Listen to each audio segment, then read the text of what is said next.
Saya udah dari tadi ini Bang, teriak-teriak baru masuk. Wah, pantas semangat betul Ustadz suaranya. Oh iya.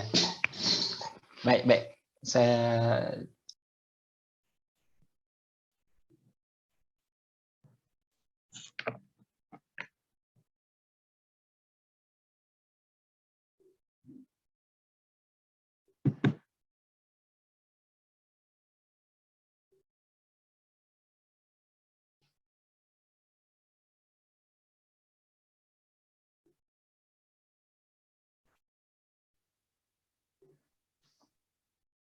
Hilang lagi suaranya Pak Bayu ya.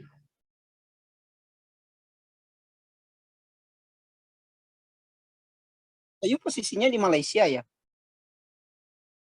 Sepertinya. Enggak. Hilang lagi Pak Bayu. Terkeluar kayaknya. Ustadz Bayu. Terbawa angin sinyalnya. Oh, seharusnya Pak Bayu datang ke Indonesia, jaringannya bagus. Kok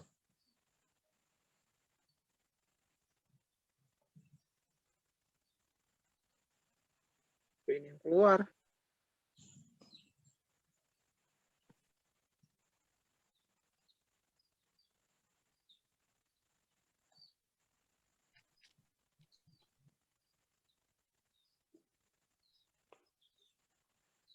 kalau di Kaltim tanggung kuliah jam segini, sudah jam 6. Ini saya udah lagi ajan ini. Azan maghrib. halo. Iya. Kita waktunya seluruh Indonesia, jadi susah ini. Halo. Iya. Iya Pak. Halo. Nggih. Iya, ini problem sound Iya. system juga ini. Jadi saya mesti pakai headset kayaknya. Siap. Baik. Kita lanjut saja langsung ya. Bismillahirrahmanirrahim. Assalamualaikum warahmatullahi wabarakatuh. Waalaikumsalam warahmatullahi wabarakatuh. Wassalamualaikum warahmatullahi wabarakatuh. Ya karena ini berbeda waktu ya. Jadi silakan aja yang memang sudah masuk waktu maghrib, terutama di saudara-saudara kita yang Indonesia Timur dan Indonesia Tengah. Ini mungkin sudah masuk maghrib, jadi silakan aja. Dan nanti kalau sudah selesai langsung aja bergabung, nggak apa-apa. Oke, siapa? Baik. Dan mungkin sama-sama sudah mengetahui bahwa kuliah ini adalah hari ini adalah pertemuan yang terakhir dari subjek atau mata kuliah usul fiqh ya. Dan pada bagian terakhir atau dua bagian terakhir ini kita membahas qawaid fikih dan aplikasinya, meskipun hanya brief ya, hanya berupa introduction ataupun secara ringkas saja, tetapi mudah-mudahan setidaknya memberikan kita tentang maklumat-maklumat atau tentang wawasan kita ya, bertambah tentang khususnya terkait usul fikih dan qawaid fikih itu. Kemudian kita sudah sampai pada pembahasan al-umur bimaqasidiha dan pecahan-pecahannya ya. Pecahan-pecahannya. Saya coba perbesar dulu ini ya. Baik, ini diantara pecahan yang sempat kita bahas pada pertemuan yang lalu. Ya. Kaidah yang pertama itu al-umuru bimaqasidiha. Kaidah yang pertama adalah bahwa segala perkara itu atau perkara-perkara itu tergantung kepada objektivitasnya, ya, tergantung kepada goalnya apa, tergantung apa tujuannya, dan biasanya tujuan itu ditranslasikan menjadi niat. Ya, apa yang menjadi niat kita dalam melakukan perkara tersebut, ya, dalam muamalah misalnya transaksi-transaksi. Jual beli kah, sewa menyewa, utang piutang, itu semua tergantung apa niat kita. Ya, jadi bagaimana kita berinteraksi dengan orang lain dalam perkara-perkara muamalat, dalam perkara-perkara sosial keseharian kita, itu semua akan diukur bergantung kepada niatnya. Walaupun juga nanti akan ada kaitannya dengan zohirnya. Ya, apa yang menjadi zohir? Ya, terutama misalnya di dalam ketika misalnya di hadapan qadhi, di hadapan pengadilan, maka tentu saja hakim tidak mengukur apa yang menjadi niat kita. Ya, artinya di depan pengadilan ketika terjadi sengketa ekonomi, sengketa bisnis misalnya, dan itu dibawa kepada pengadilan, maka yang menjadi penilaian qadhi atau hakim itu tentu saja apa yang menjadi zohir dari lisan kita, apa yang menjadi persaksian kita, karena hakim tidak bisa mengukur hati kan. Tapi secara syariat yang dihukumi oleh syariat itu adalah apa yang menjadi niat kita, apa yang ada dalam hati kita. Jadi hukuman berdosa atau tidak itu kan bukan urusan hakim. Ya, urusan hakim adalah menyelesaikan sengketa antar manusia, ya, antar manusia yang kemudian sesuai zohirnya saja. Tapi ukuran perkara dia berdosa atau tidak, maka itu Allah yang lebih mengetahui karena itu tersimpan di dalam hati misalnya, ya. Nah, ini terkait di kaidah yang kelima, anak kaidah yang kelima yaitu maqasidul lafzi ala niyatil al-lafz illa fi mawdi'in wahid wa huwa al-yaminu 'indal qadi fa innaha ala niyatil qadi. Ya, jadi tujuan ucapan tergantung pada niatnya. Jadi memang ucapan kita itu akan tergantung kepada niat kita karena kita yang mengucapkan. Kita yang mengucapkan. Jadi yang paling tahu apa maksud ucapan itu adalah kita. Ya. Yang paling tahu tentang maksud daripada ucapan itu atau pernyataan itu adalah orang yang mengucapkan, ya, orang yang mengucapkan. Jadi apa yang kita maksudkan dari pengucapan itu, lafaz itu, ya, maka ya, yang paling tahu adalah kita. Makanya dalam kaidah ilmu hadis, biasa kalau orang belajar ilmu hadis itu ada dikenal bahwa ar-rawi a'lamu bi riwayatihi. Ya, jadi kalau kita sedikit belajar ilmu hadis itu ada dikenal kaidah bahwa perawi hadis itu, ya, itu yang paling tahu tentang maksud dari apa yang diriwayatkan. Jadi kalau kita mau tahu tentang hadis, makna hadis itu, misalnya kita ketemu hadis, Pak, ya. Kita ketemu hadis, terus kita mau tahu syarah hadis ini, syarahnya atau penjelasan daripada hadis ini, maka yang paling tahu tentang hadis itu sebetulnya orang yang meriwayatkan. Orang yang meriwayatkan. Nah, itu berkait, kalau orang yang meriwayatkan, kita berbicara tentang orang yang meriwayatkan, maksudnya adalah sanad.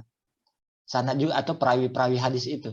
Maka kalau kita misalnya mau mendapatkan penjelasan yang paling sahih tentang hadis itu, ya kita lihat sanadnya. Kita lihat belajar riwayat dan dirayah. Kita kembalikan kepada perawinya, apa penjelasan rawi tentang hadis ini. Ya, gitu ya, Pak. Jadi maksudnya, kenapa saya sebutkan sedikit tentang ilmu hadis ini? Karena kenapa? Karena yang paling tahu tentang ucapan itu ya kita sendiri, kita yang membawakan.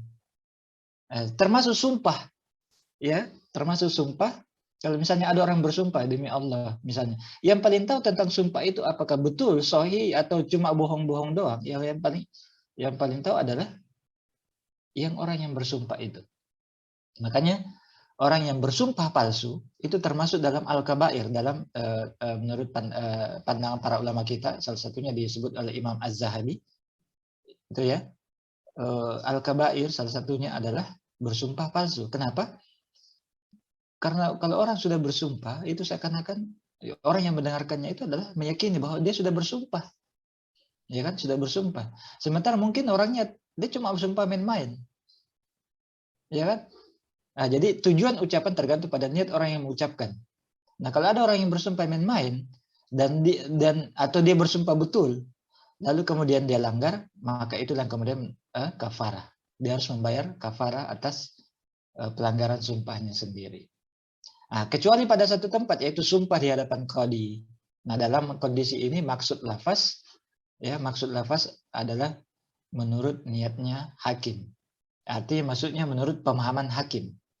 Jadi kalau kita diminta kesaksian di depan hakim, ya, bagaimana tentang suatu perkara, lalu kita kemudian menjelaskan perkara tersebut, ya, sepengetahuan kita dengan lafaz kita, dengan lisan kita, maka apa yang dipahami oleh hakim terhadap penyampaian tersebut, terhadap informasi tersebut, maka itulah yang menjadi sandaran untuk penetapan vonis hukum oleh hakim tersebut. Makanya perlu ada pembela, ada perlu saksi dan seterusnya. Baik.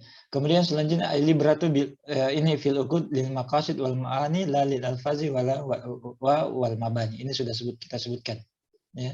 Kemudian an-niyatu fil yamin tukhassisul lafzi am wa la tu'ammimul lafzi al khas. Niat dalam sumpah menghapuskan lafaz am, tidak mengumumkan lafaz khas. Nah, ini anaknya, ya. Kemudian kaidah yang kedua, kan kita sebutkan yang lalu qawaidul khamsah, ya. Ada kaidah yang 5. Nah, kaidah yang kedua, al-yakin la yazulu bisyak. Al-yakin la yazulu bisyak. Keyakinan itu tidak akan hilang oleh keraguan. Atau keyakinan itu tidak akan bisa dikalahkan oleh keraguan.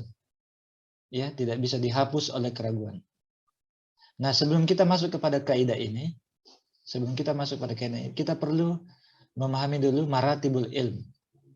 Di dalam perspektif para ulama kita, ya, ilmu itu sebetulnya ada 4 tingkatan. Ada empat tingkatan. Ya. Apa itu ilmu? Ya, apa itu definisi ilmu? Definisi ilmu itu adalah, ya, sama dengan yang banyak penafsiran para ulama, tapi secara umum seperti ini, ya. Yang paling bawah itu al-ilmu, yaitu mengetahui sesuatu sebagaimana kenyataan yang sebenarnya, atau mengetahui sesuatu sebagaimana apa adanya sesuatu tersebut. Ya, apa adanya sesuatu tersebut. Jadi kalau Bapak ditanya tentang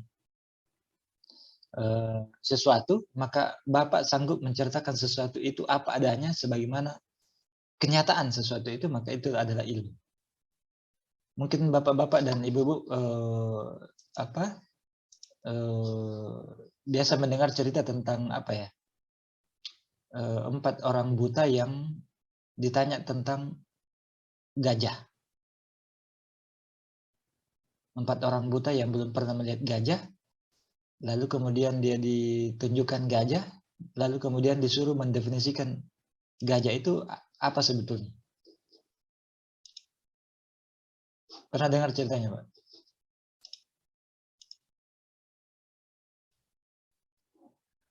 Pernah, Pak.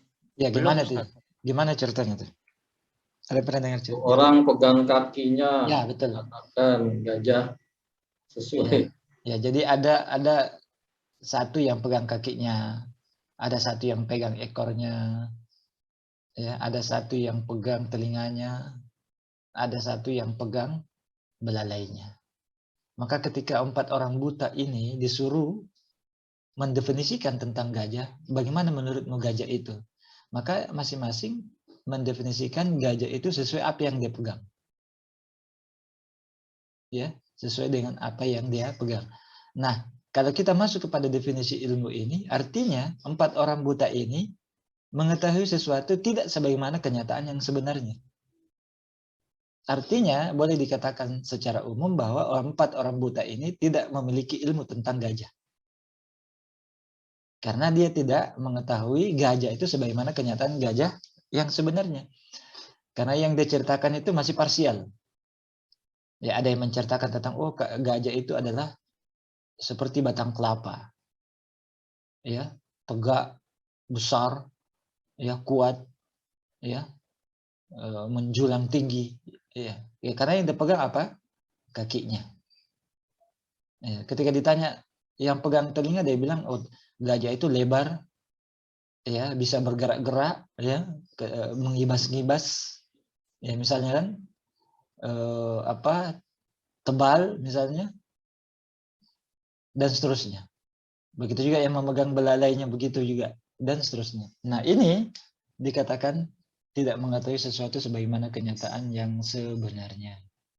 Nah, jadi tingkatan ilmu itu kalau dipakai definisi yang paling bawah itu, maka paling pertama adalah al-waham. Artinya mengetahui sesuatu dengan dugaan yang lemah. Maka kalau ada orang mengetahui suatu perkara tentang suatu ya apalah, ya, benda misalnya, lalu dia sendiri tidak yakin dengan apa yang dia jelaskan, dia masih hanya menduga-duga saja, ya maka ini dianggap mengetahui sesuatu dengan dugaan yang lemah. Ya, hanya berasumsi. Ya, hanya berasumsi saja. Ya, dia hanya bisa berasumsi. Tapi asumsinya itu meskipun ada dasarnya tapi lemah. Ya, dia pun ragu dengan apa yang dia sampaikan. Kemudian asyak ini lebih tinggi lagi. Lebih tinggi dari al-waham, yaitu mengetahui sesuatu dengan dugaan yang sama antara dua kemungkinan.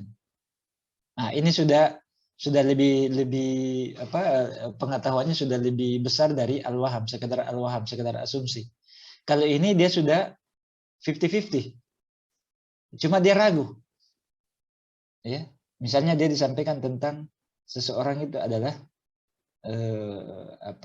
pencuri misalnya, atau seorang pembohong. Ya.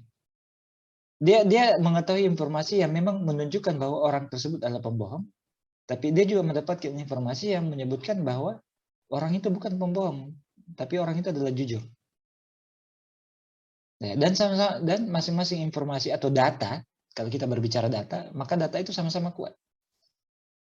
Dia belum bisa menentukan ya yang mana yang paling kuat ini antara data yang mengatakan tidak dan mengatakan ya. Ya, 50-50. Masih perlu pembuktian. Nah, kalau azan, ya itu mengetahui sesuatu dengan dugaan yang kuat. Nah, kalau ini zon sudah lebih tinggi lagi dari asyak. Persangkaan. Jadi sebetulnya dalam beberapa ayat Al-Quran itu kan sering dikatakan azan. Ya.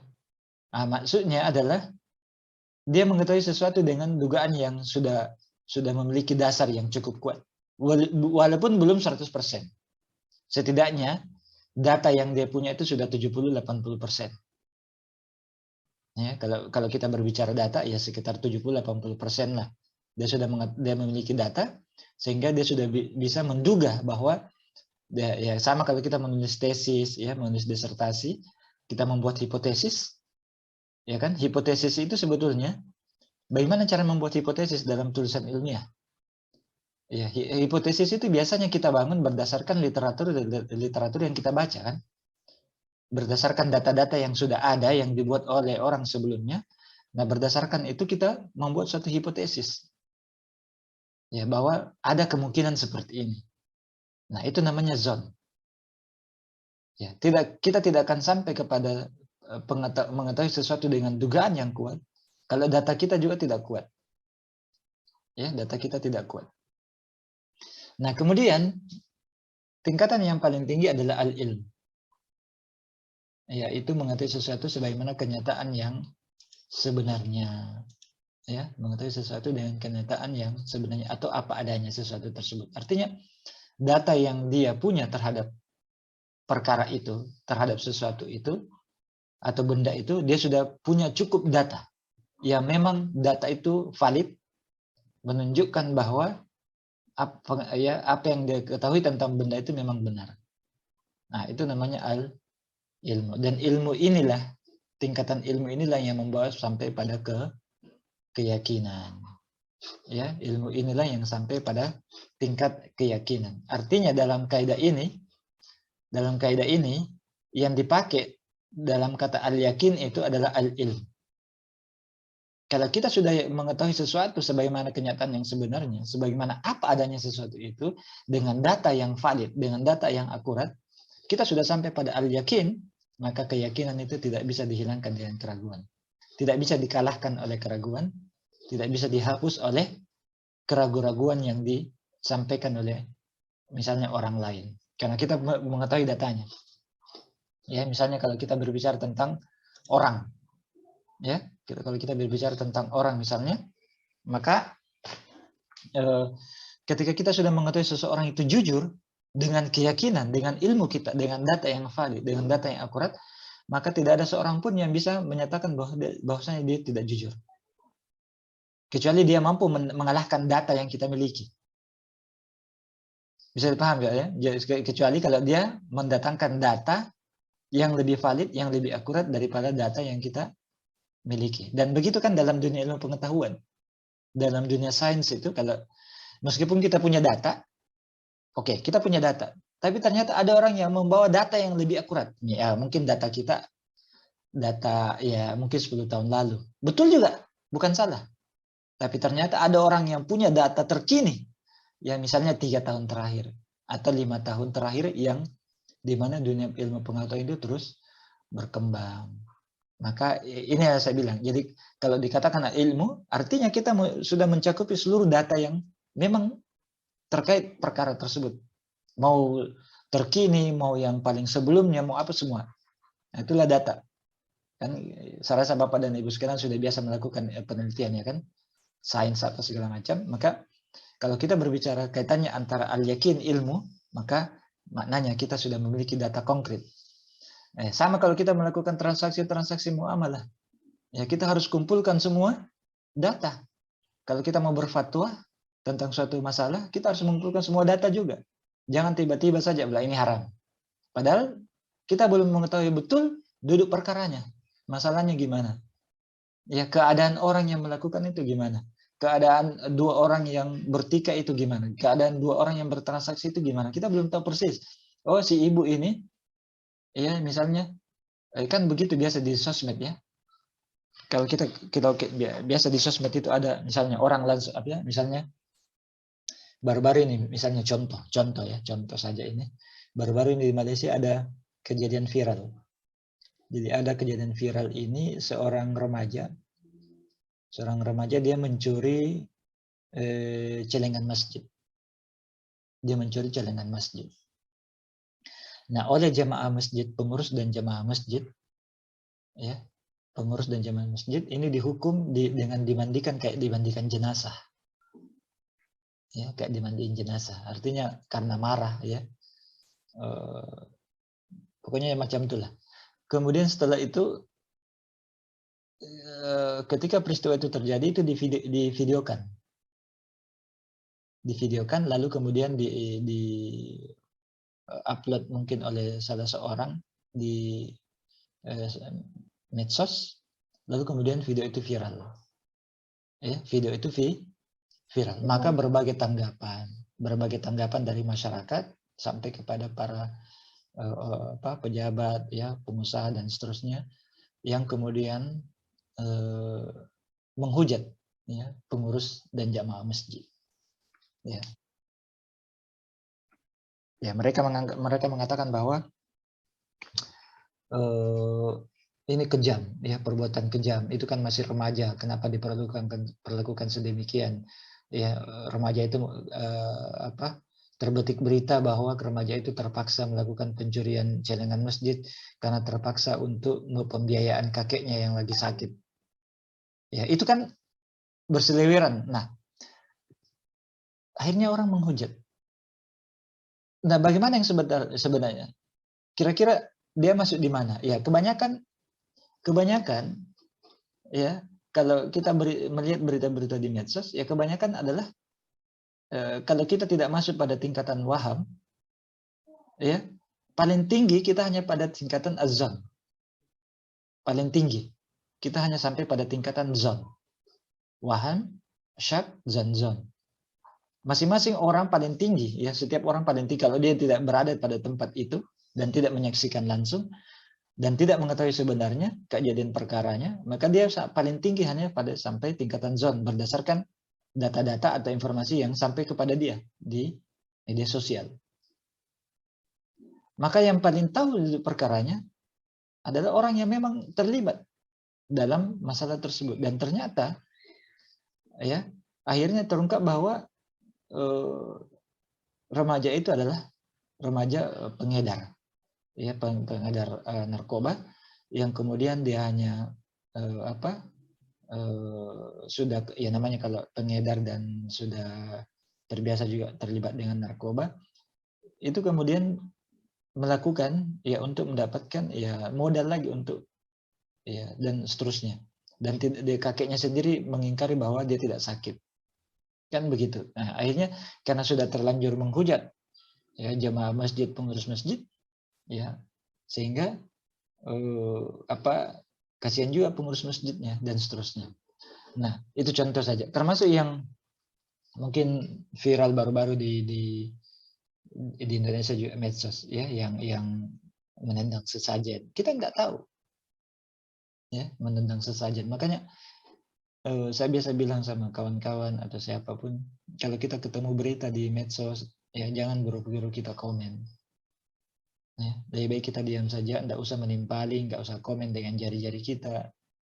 Ya, kita banyak bersabar saja dan tidak mengomentari sesuatu yang justru yang saya sendiri biasa kadang-kadang begini mengatakan bahwa kita itu orang Islam, kadang-kadang kita sendiri yang menjelekkan agama kita sendiri dan termasuk saudara kita sesama Muslim.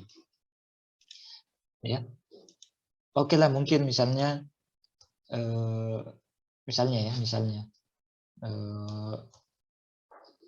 orang yang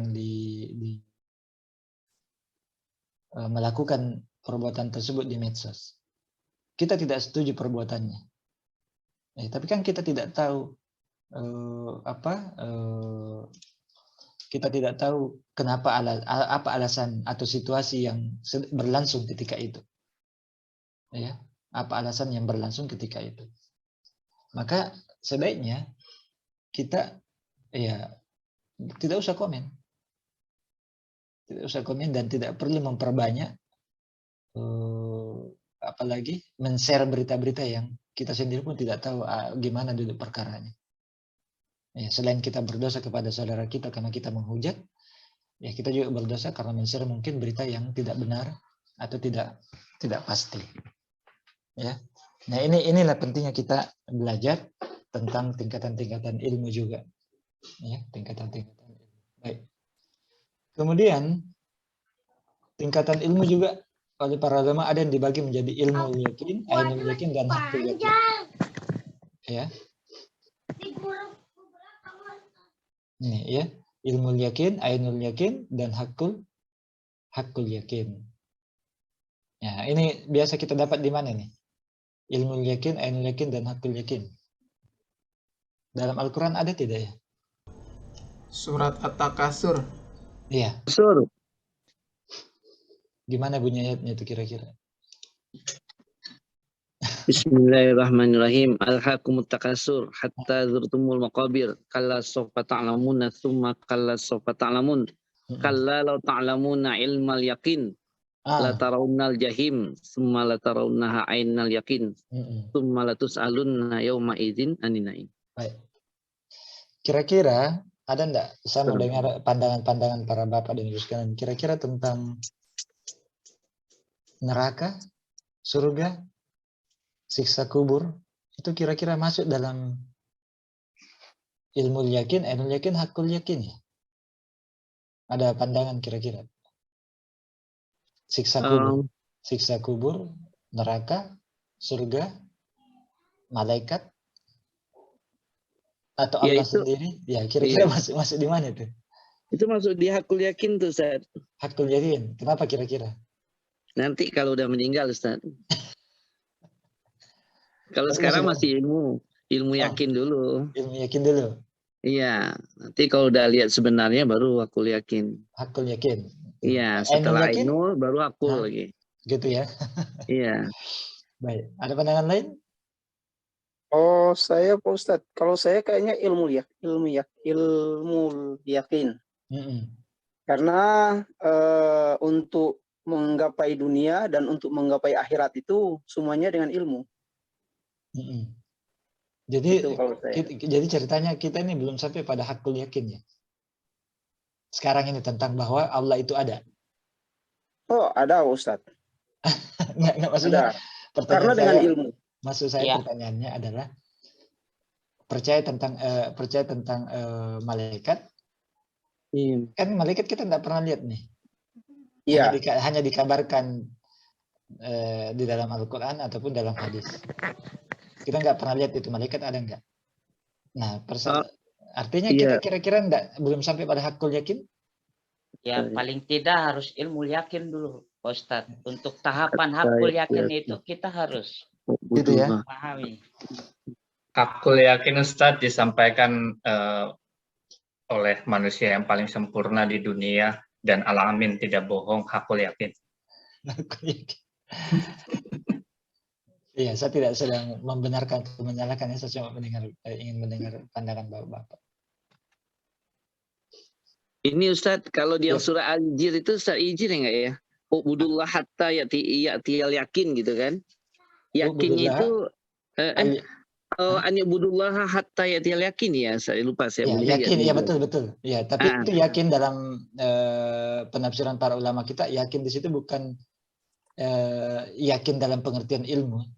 Ya. Iya, jadi ada orang bilang tuh yakinnya tuh sampai ajal ya Ustaz ya. Iya, jadi tapi dia kalau sebagian lain tuh bukan ajal, jadi memang ada keyakinan yang paling hakikinya gitu Ustaz. Nah, itu dia tuh gitu. Nah, itu sama dengan bahasanya Bapak tadi, artinya nanti Anda mati baru lihat sendiri. Kalau sudah lihat sendiri baru yakin. Kalau pandangan Ustadz Bayu sendiri gimana Ustadz Bayu? Iya, saya sih secara, kan ilmu itu kan begini, ada yang dalam ilmu itu sampai kepada kita dalam bentuk maklumat, dalam bentuk pengetahuan-pengetahuan. Ya. Nah, pengetahuan-pengetahuan yang bisa dijangkau oleh panca indera. Ya kan begitu. Nah, pengetahuan-pengetahuan yang bisa dicapai oleh panca indera itu bisa sampai pada hakul yakin, bukan hanya ilmu yakin. Iya. Itu kalau kita, ini mungkin panjang pembahasannya dalam pembahasan filsafat ilmu mungkin ya. Tapi secara umum bahwa perkara-perkara yang bisa dijangkau pengetahuannya oleh panca indera kita sendiri, akal ataupun hissi, ya bahkan dalam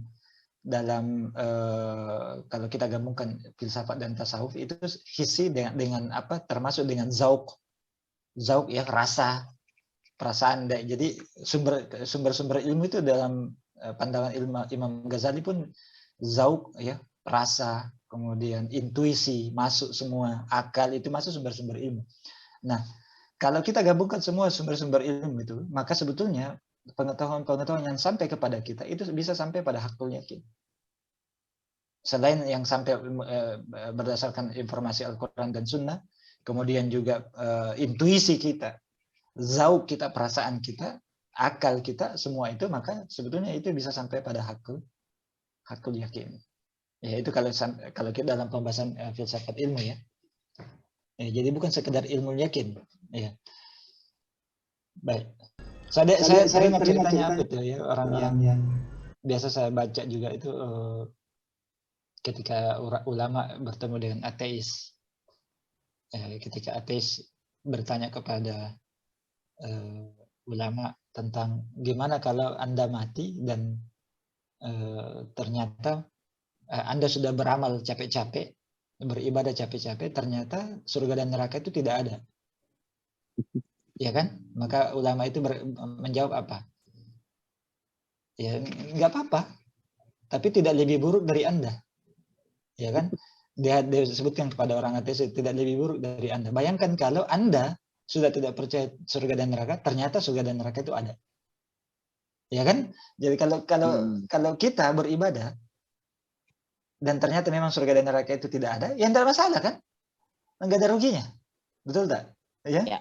Tapi bagi orang ateis yang sama sekali memang tidak beribadah, bahkan tidak percaya kepada Tuhan, lalu kemudian ternyata surga dan neraka itu ada, maka rugi dia. Iya kan? Azab sudah menanti. Betul nggak? Ya. Jadi sebetulnya orang yang beriman itulah tidak ada ruginya. Tidak ada ruginya kalau kita mau pakai bahasa-bahasa tentang ateisme. Iya. Ustadz, sedikit nanya nih Ustadz ya. Ustadz, masalah ini Ustadz, yang ilmu yang dari sisi Allah itu Ustadz. Kan kita ketahui ilmu itu juga ilmu yang diminta itu sebenarnya ilmu yang dari sisinya Allah langsung gitu. Mungkin kalau Nabi Khidir dia dapat tuh ilmu yang laduni itu Ustadz. Nah, kalau kita bicara di tasawuf juga semakin bagus tazkiyatun nas kita ya, semakin suci hati kita kan. Qad aflaha man zakkaha gitu ya. Beruntung orang mensucikan hatinya kan dia makin ilmunya itu akan makin tinggi gitu. Tinggi itu artinya yang kata Ustaz tadi itu sampai ke tingkat akul yakinnya bisa dia sampai ke sana gitu. Karena kalau ilmu itu kan bermanfaatnya atau dikatakan ilmu itu menjadi sesuatu yang bermanfaat jika ilmu itu kan diamalkan, Ustaz. Karena tidak semua orang berilmu dan dia bisa beramal, tapi di saat ilmu itu udah sampai ke hakul yakin, maka dia beribadah pun sampai ke sana juga, jadinya benar-benar dia merasakan gitu, Ustaz, merasakan benar-benar sesuai dengan yang dikatakan ihsan itu, Ustaz. Itu gimana, Ustaz, ya kalau untuk itu ya? Saya itu sih kalau kaitannya dengan Nabi itu saya nggak terlalu berani bicara ya.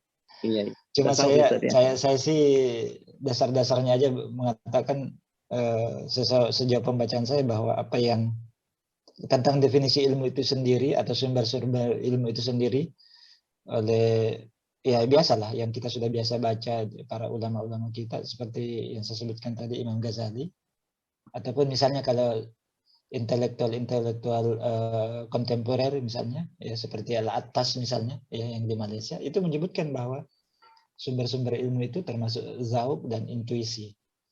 Ya, apakah itu mau dibawa kepada bidang tasawuf yang lebih tinggi itu tentang tingkatan ihsan, ya itu kan nanti lain lagi pembahasannya. Cuma kalau di bidang kalau mau dibilang tentang pembahasan hukum-hukum syara lalu kemudian intuisi dan zauq atau kemudian ada sumber-sumber gaib, itu kan juga para ulama kita memberikan batasan ya. Setahu saya memberikan batasan bahwa hukum-hukum syariat itu kan sudah lengkap dan tidak bisa begitu saja ditentukan dengan intuisi, zauq ataupun syakwa sangka ya. Dia harus jelas dasarnya.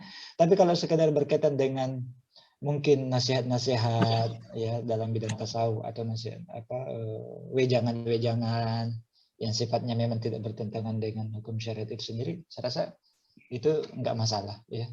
Yang masalah nanti kalau misalnya seperti beberapa waktu lalu itu kan sempat ada yang menjadi pembahasan juga panjang di medsos saya lihat tentang ketika ada orang yang bertemu Nabi Muhammad, bermimpi bertemu Nabi Muhammad. Lalu katanya Nabi Muhammad memesan sesuatu. Ya, apakah itu bisa menjadi hukum syariat? Tidak. Ya, para ulama mengatakan tidak karena hukum syariat ini sudah komplit disampaikan Nabi Muhammad. Ketika beliau wafat itu sudah lengkap. Dan Nabi sendiri menyatakan begitu.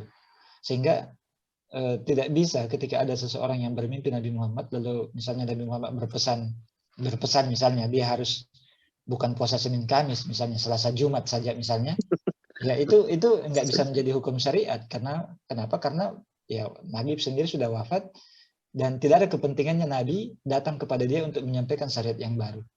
Nah, itu kayak para ulama kita tidak ada ya, tidak ada di antara kita yang punya keistimewaan seperti misalnya Umar bin Khattab atau seperti Abu Bakar As-Siddiq yang dimana tingkat keimanan mereka jauh lebih tinggi daripada kita, tapi sekalipun mereka tidak pernah semasa hidup mereka didatangi oleh Rasulullah lalu menyampaikan hukum syariat yang baru. Begitu juga tabi'in dan atba' tabi'in, nggak ada. Sehingga kalau ada mimpi bertemu Nabi Muhammad, walaupun Nabi Muhammad itu tidak bisa dipalsukan oleh iblis, memang betul mimpinya ketemu, tapi ya bukan lagi untuk disampaikan syariat. Karena kalau disampaikan syariat artinya dia sudah jadi nabi baru itu, pelanjut risalah dari Nabi Muhammad sallallahu alaihi wasallam. Wallahu taala alam ya. Ustaz, ini yang saya tanya itu juga mengenai para ilmuwan Islam dulu, Ustaz. Ya. Itu ilmu-ilmu masalah aljabar atau masalah kedokteran gitu kan, atau masalah yang bersifat astronomi. Itu kan orang-orang Islam ya Ustaz ya. Tapi kan orang-orang yang punya ibadah bagus dan dia bisa mendapatkan ilmu itu sebenarnya gimana Ustaz prosesnya? Iya, artinya itu kan bagian juga dari proses ihsan mereka, kedekatan mereka, ketakwaan mereka sehingga mereka diberikan ilham dan kemampuan mereka diberikan kemampuan untuk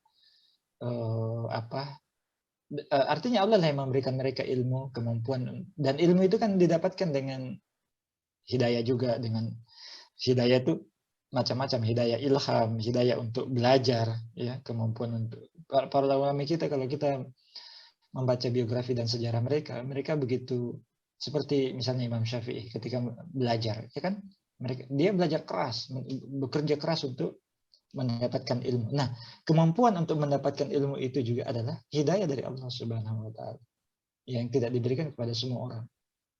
Nah, dari situ saja kita sudah berbeda ya dengan antara bagaimana hidayah yang diberikan oleh para ulama diberikan kepada para ulama dengan diberikan kepada orang-orang biasa. Sehingga kita ini ya mungkin sebegini-begini saja ilmunya karena ya kita tidak diberikan hidayah juga untuk memberikan bekerja keras, berusaha keras, berupaya keras untuk menjadi atau sampai pada tingkatan ulama atau tingkatan intelektual itu sendiri. Jadi apa ya? Yang jelas ilmuwan-ilmuwan atau para ulama itu mereka adalah orang-orang terpilih, ya, orang-orang terpilih yang memang Allah berikan hidayah kepada mereka, kemampuan, kapabilitas kepada mereka untuk sampai pada tahap seperti itu. Saya kira gitu Pak ya. Sehingga tidak semua itu, tidak sembarang orang itu jadi ulama sebetulnya atau para ilmuwan, tidak sembarang. Ya, mereka hanya yang ya kita boleh belajar, tidak ada yang larang, tidak ada yang menghalangi juga, silakan saja. Ya, tapi sejauh mana kita belajar itu belum tentu juga sampai pada tingkatan para ulama itu kita tidak pernah tahu. Ya. Dan gelar ilmuwan atau ulama itu sendiri bukan mereka yang minta. Ya, artinya dengan tingkatan ilmu yang mereka miliki, dengan kedekatan mereka kepada Allah, akhirnya orang di sekitarnya sesama mereka yang kaum ilmuwan itu akhirnya saling mengetahui bahwa kadar ilmunya orang ini seperti ini. Seperti Imam Syafi'i, tidak ada Imam Syafi'i tidak pernah mengakui dirinya bahwa dia adalah seorang imam dan ulama, tidak. Tapi itu pengakuan yang diberikan oleh guru-gurunya dan ulama-ulama yang hidup di zaman mereka, yang hidup di zamannya Imam Syafi'i, bahwa Imam Syafi'i ini sudah sampai pada derajat ini. Imam Syafi'i sudah sampai pada level seperti ini. Sudah sampai pada level mustahid, seorang imam besar, ya kan gitu. Tapi dirinya sendiri tidak pernah ya mengaku merasa bahwa saya lah ulama besar dan saya kan begitu. Nah, jadi sesama ilmuwan lah yang mengetahui level mereka, sesama ulama lah yang paling mengetahui keadaan mereka. Baik. Kita lanjut ya, terima kasih Ustaz. Ya, lanjut sama-sama. Terima kasih Ustaz. Iya. Ustaz mau nambahin Ustaz? Iya, siapa? Fahru Razi Ustaz. Oh iya, enggak kelihatan gambarnya. Iya, itu tadi kalau kita ditanya tingkatan ilmu itu apakah ilmu yakin atau ainul yakin atau hakul yakin, seharusnya gitu ya. Seharusnya kita ini sudah pada tingkatan hakul yakin. Dan sebenarnya juga nggak perlu dibilang tingkatan untuk umat muslim ini. Kenapa? Karena dalam ilmu yakin dan ainul yakin itu sebenarnya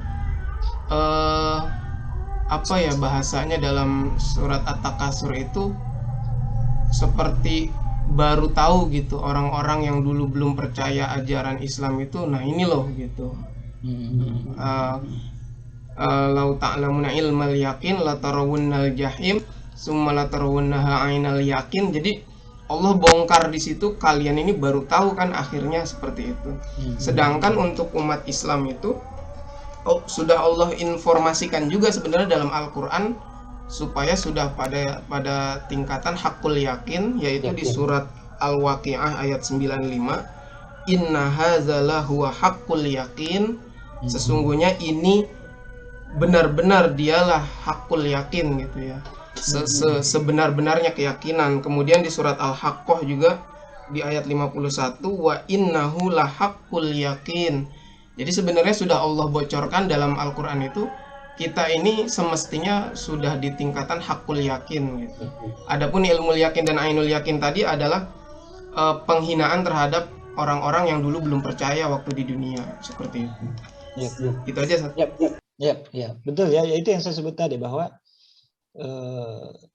cuma mungkin saya sebutkan dalam bahasa yang berbeda bahwa seharusnya memang kita sudah sampai pada hakul yakin berdasarkan informasi-informasi valid atau data-data valid dari baik dari Al-Quran maupun hadis, dan ya termasuk dari sumber-sumber ilmu yang lain, dari intuisi, dari dzauq, dari akal dan segalanya ya. Seperti misalnya tentang keberadaan Allah ya. Akal menyebutkan bahwa tidak mungkin ada alam semesta ini tanpa ada yang menciptakan dan seterusnya. Ya, dan itu banyak disebutkan juga dalam ayat-ayat Al-Quran. Ya, makanya memang banyak pembahasan-pembahasan awal dalam akidah itu kebanyakan sebetulnya tentang bagaimana keyakinan, keimanan kita kepada yang gaib. Dan kalau kita berbicara tentang yang gaib kan Allah termasuk yang gaib, malaikat termasuk yang gaib, alam kubur, kemudian takdir, kemudian apalagi surga dan neraka dan seterusnya. Nah, kalau yang kita tidak lihat dengan mata, tapi kita bisa rasakan dengan perasaan, dengan zauq, dengan intuisi, dengan akal, maka seharusnya itu sudah membawa kita kepada tingkatan hakul yakin. Sebagai seorang yang beriman ya, sebagai seorang yang beriman, seharusnya seorang muslim itu sampai pada tingkatan hakul yakin. Walaupun mungkin di keadaan sosial kita mungkin kalau kita membedah ya, misalnya kalau kita bisa membedah keadaan orang-orang Islam di masyarakat kita, ya mungkin bisa saja kita menemukan seorang muslim yang ya levelnya mungkin hanya sampai pada ilmu yakin, ya karena ketika kita tanya perkara-perkara yang mungkin agak muskil atau tidak terjangkau dengan akalnya, mungkin dia hanya sampai pada oke, baik, saya percaya tapi saya belum seperti ini dan seterusnya. Ya, bisa jadi ya. Tapi ya itu tadi seperti yang disampaikan Pak Ustaz Razi, mestinya memang kita sudah sampai pada ya hakul yakin. Baik. Kita tidak usah perpanjang di sini. Kita insya Allah Bapak dan Ibu bisa mengeksplorasi ya tentang ilmu ini di filsafat ilmu atau tentang akidah dan seterusnya. Baik. Kemudian saya sebetulnya agak mau mempercepat ini supaya habis ya. Nah, seperti ini. Ini dalil kaidah dari al-yakin la yazulu bi. Ini al-yakin, ada yang menyebutkan al-yakin la yazulu, ada menyebutkan al-yakin la yuzalu. Ya. Tapi tak apa. Maknanya sama aja, mirip-mirip ya. Kemudian dalil kaidahnya la yansarif hatta yasma sautan au yajidarihan. Ini ketika misalnya orang sholat, ya, lalu kemudian dia merasa kayak buang angin, ya, sehingga dalam hatinya timbul keraguan, lah, wudhu saya masih sah atau tidak ya? Nah, kalau wudhu saya sudah tidak sah atau dia ragu terhadap kesahan wudhunya, maka sholatnya juga akan terimbas. Artinya sholatnya juga tidak sah. Ya, maka kata Nabi, la yansarif, jangan engkau berpaling, maksudnya jangan membatalkan sholatmu, jangan bubar dari jamaah sholat misalnya, sampai ya orang tersebut mendengar suara atau mendapati bau. Nah, suara ini adalah data. Kalau kita mau bicara sains, ya, dan bau ini adalah data juga. Suara dan bau itu adalah data. Nah, ketika terkumpul dua data ini, maka valid. Informasinya informasi valid, dan informasi ini yang kemudian menyatakan atau memberikan pengetahuan kepada kita bahwa wudhu kita sudah batal. Artinya kalau wudhu kita batal, ya sholat kita juga tidak sah, karena syarat sahnya sholat adalah wudhu. Ini salah satu dalilnya ya, dari bahwa keyakinan. Jadi kita mesti yakin dulu. Bagaimana cara kita yakin? Ya ada data. Datanya apa? Suara, kita mendengar suara, biasalah suara orang buang angin. Ya, dan biasanya kan kalau orang sholat kita sendiri yang dengar kan. Ataukah kita cium bau, ada bau-bau tertentu. Ya, kan biasa kita sholat itu cuma perut kita mules-mules gitu kan. Ada kayak muter-muter gitu perasaannya. Kayaknya mau buang angin gitu, tapi bukan juga buang angin, dia hanya muter-muter aja dalam perut. Ya kan mules gitu kan. Ya. Tapi kalau sudah bunyi pret atau prot ya, atau ada bau yang kita sendiri yang paling tahu baunya, artinya itu sudah bisa meyakinkan kita bahwa memang ya wudhu kita batal atau sholat kita tidak batal. Baik. Dalil yang selanjutnya, apabila kalian ragu dalam sholatnya dan tidak mengetahui berapa rakaat dia sholat, 3 atau 4 rakaat, maka buanglah keraguan itu. Dan ambillah yang yakin. Kemudian sujudlah 2 kali sebelum salam. Jika ternyata dia sholat 5 rakaat, maka sujudnya telah menggenapkan sholatnya. Lalu jika ternyata sholatnya memang 4 rakaat, maka sujudnya itu adalah sebagai penghinaan bagi setan. Nah, ini juga ya, dia di sini dalam potongan yang awal ini ya, itu menjadi kaidah ya, menjadi kaidah dari al-yakin la yazulu bisyak atau la yuzalu bisyak. Ya, ini. Apabila kalian ragu dalam sholat dan tidak mengetahui berapa dia sholat, 3 atau 4 rakaat, maka buanglah keraguan itu dan ambillah yang yakin. Jadi kalau kita ragu, ini sudah 4 rakaat atau 3 ya? Nah, kita pilih di antara 3 rakaat atau 4 rakaat, kita pilih yang mana paling menenangkan kita. Biasanya orang memang dikatakan kayaknya masih kurang ini. Artinya dia lebih memilih masih baru 3 rakaat, belum cukup 4 rakaat. Maka kalau hatinya sudah memilih seperti itu, artinya di situ dia yakin bahwa sholatnya itu baru 3 rakaat. Ya. Tapi tetap kalau dia pun meskipun dia yakin bahwa sholatnya baru 3 rakaat, dia tetap ya disunnahkan atau diperintahkan untuk ya sujud 2 kali sebelum salam. Nah, ini berasal dari Ya. dari Ya, sujud 2 kali sebelum salam. Sujud 2 kali sebelum salam ini atau yang dikenal dengan sujud sahwi itu adalah sebagai penanda bahwa dia lupa sebetulnya. Hikmahnya dia menunjukkan bahwasanya dia lupa. Ya, dia lupa. Jika ternyata dia sholat 5 rakaat, ya kalau dia merasa 3, maka dia kan naik, dia tambah lagi 1 rakaat kan? Ya, dia tambah 1 rakaat. Lalu kemudian dia sujud 2 kali sebelum salam, dan jika ternyata dia sholat 5 rakaat, ya maksudnya dia kira 3 rakaat, terus dia tambah 1 rakaat, tapi ternyata dia sebetulnya sudah 4 rakaat. Iya. Lalu kemudian dia tambah lagi 1 rakaat menjadi 5 rakaat. Ya. Jadi pengiraan hatinya itu, ya meskipun dia ragu, tapi pilihan hatinya dia kayaknya baru 3 rakaat nih. Oke, akhirnya dia tambah 1 rakaat. Ternyata sebenarnya dia sudah melaksanakan 4 rakaat. Maka kemudian dia sujud 2 kali. Lalu jika ternyata dia sholat 5 rakaat, maka sujudnya telah menggenapkan sholatnya. Maksudnya menutupi kekurangan sholatnya itu, menutupi kelalaiannya itu. Lalu jika ternyata sholatnya memang 4 rakaat, maka sujudnya itu adalah sebagai penghinaan bagi setan. Ya. Ala kulli hal, ini juga menjadi pengajaran ya kepada kita tentang kalau kita ada dalam 2 pilihan, ya kita beristihad saja yang mana paling besar informasi validnya, data validnya itu di mana sih? Kita kan mesti memilih nih antara A dan B misalnya, kita mesti memilih. Nah, pilihan hati itu kemana? Ya, meskipun kita ragu, tapi pilihan hati kan pasti ada itu. Nah, biasanya kita memilih sesuai pilihan yang mana kecenderungan hati kita, ya, yang mana kecenderungan hati kita. Dan kalau kita kaitkan misalnya dengan sholat istikharah, sebetulnya sholat istikharah itu pun dari sisi hikmahnya, ada di antara ulama menyebutkan bahwa sebetulnya bukan hanya sekedar untuk minta petunjuk kepada Allah untuk memilih di antara 2 perkara, tapi sebetulnya dia juga meminta dukungan, ya, dukungan dari Allah dari apa yang sudah menjadi kecenderungan hatinya. Jadi satu fungsinya untuk memilih di antara 2 perkara, yang kedua itu sebetulnya adalah untuk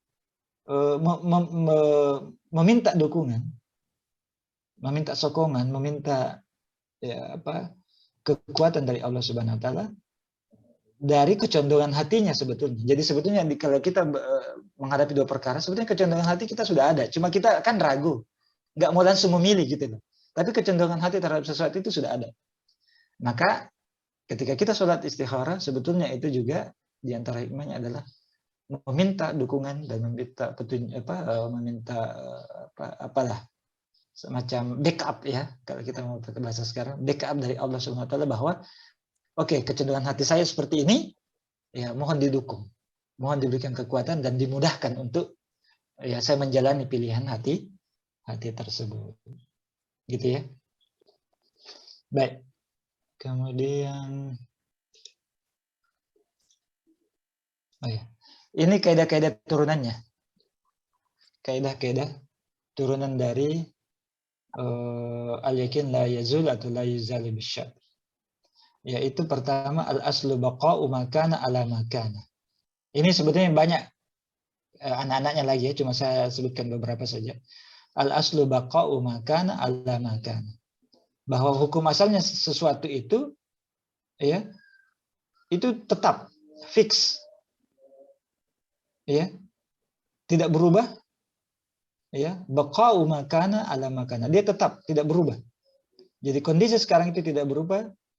Ya, sampai kemudian ada yang memang merubah dia.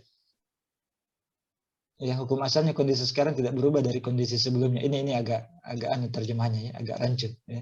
Tapi al-aslu baqa'u makana ala makan. Maksudnya dia hukum asalnya segala sesuatu itu tetap.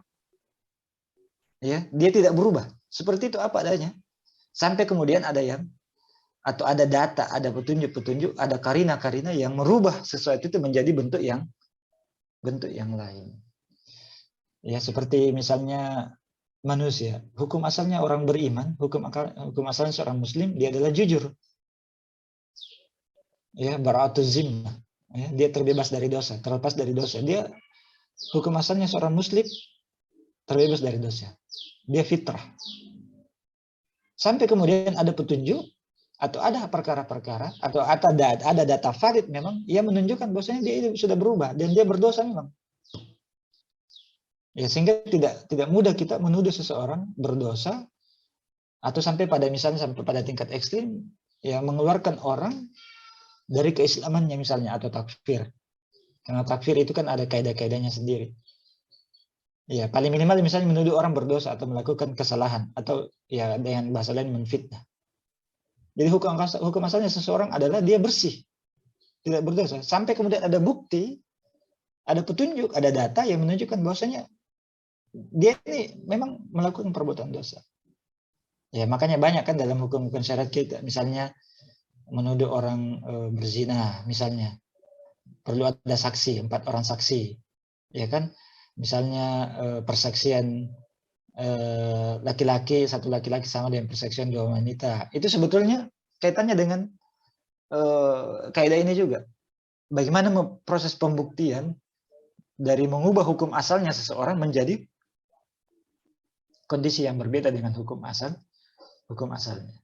Nah, macam-macam lah. Ini bisa dipakai dalam berbagai macam perkara. Sama dengan yang kita sudah sebutkan juga minggu lalu. Tentang ada 2 orang yang melakukan transaksi. Tidak tahu apakah slide berikutnya disebutkan. Nah, ini ya, di antara contohnya tentang kisah sahabat yang telah bersuci namun setelah itu ditimpa ragu antara batal atau tidak, sebagaimana yang telah berlalu hadisnya ya. Maka hukum asalnya adalah dia tetap suci sebagaimana sebelumnya dia telah bersuci hingga terjadi atau melakukan suatu hal yang dapat membatalkannya.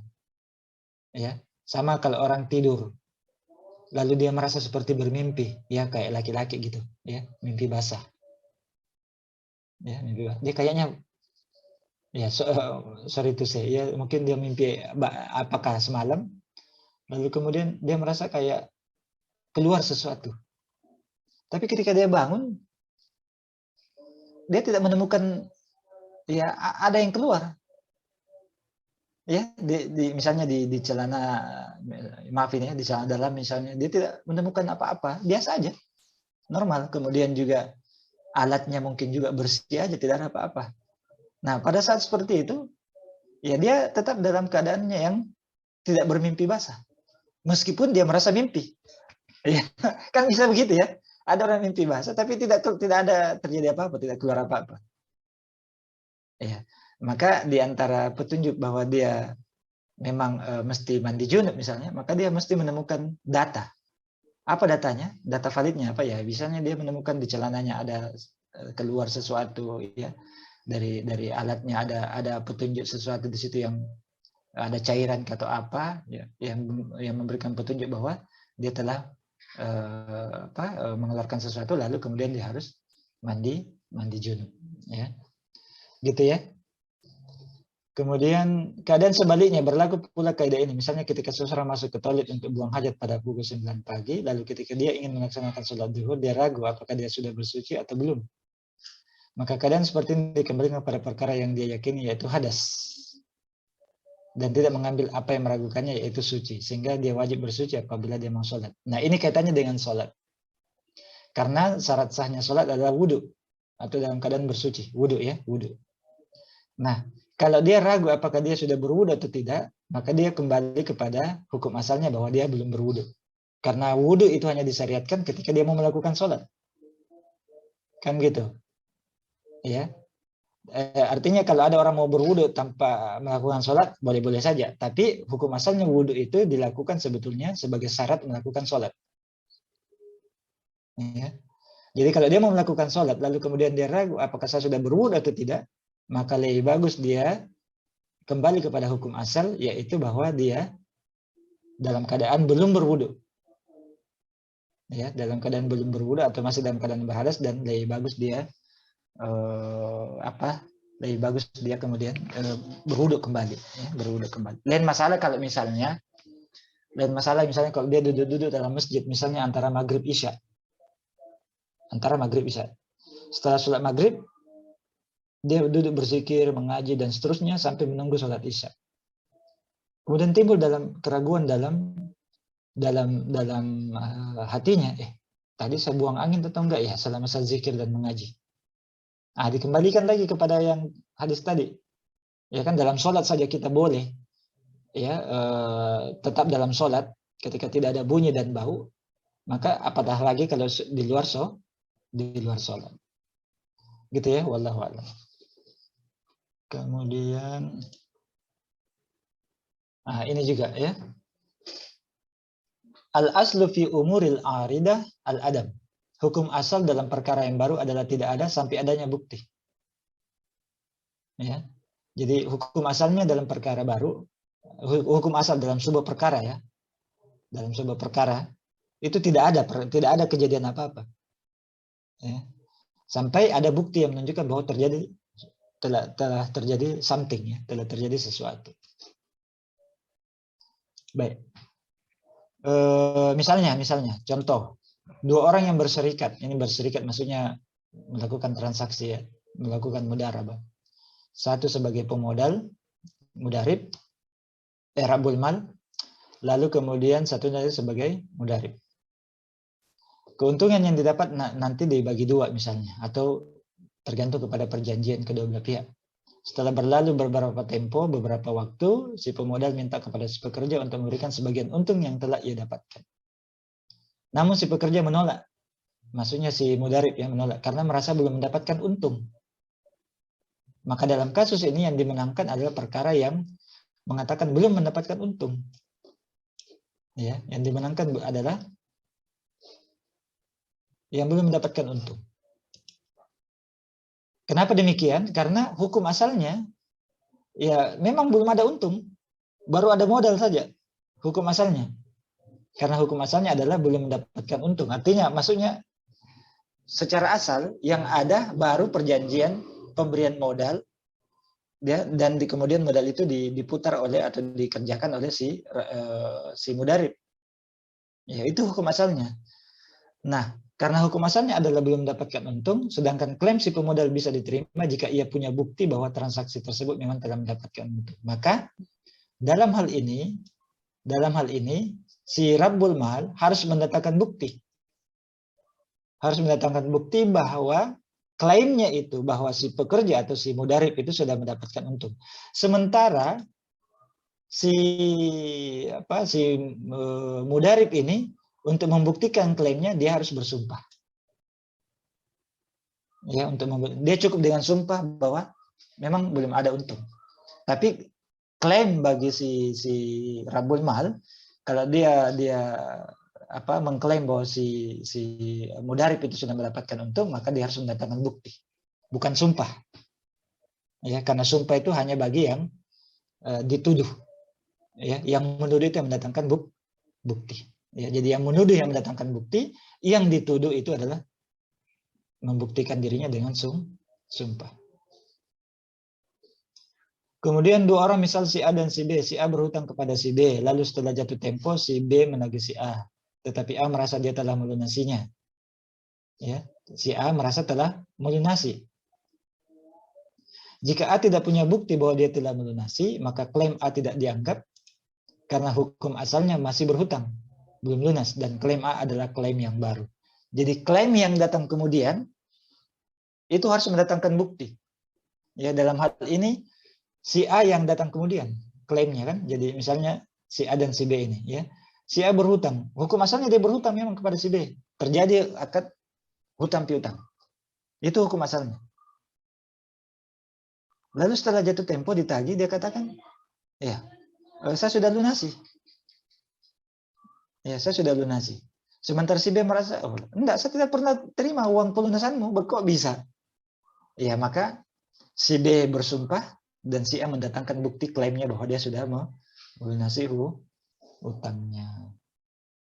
Kemudian, atau dalam kondisi sebaliknya, tiba-tiba suatu ketika A mengklaim bahwa B telah berhutang kepadanya, sedangkan B merasa tidak berhutang.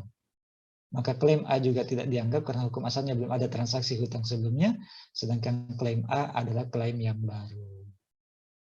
Baik, ya, ini di antara contoh bahwa al-aslu fi umuril aridati al-ada.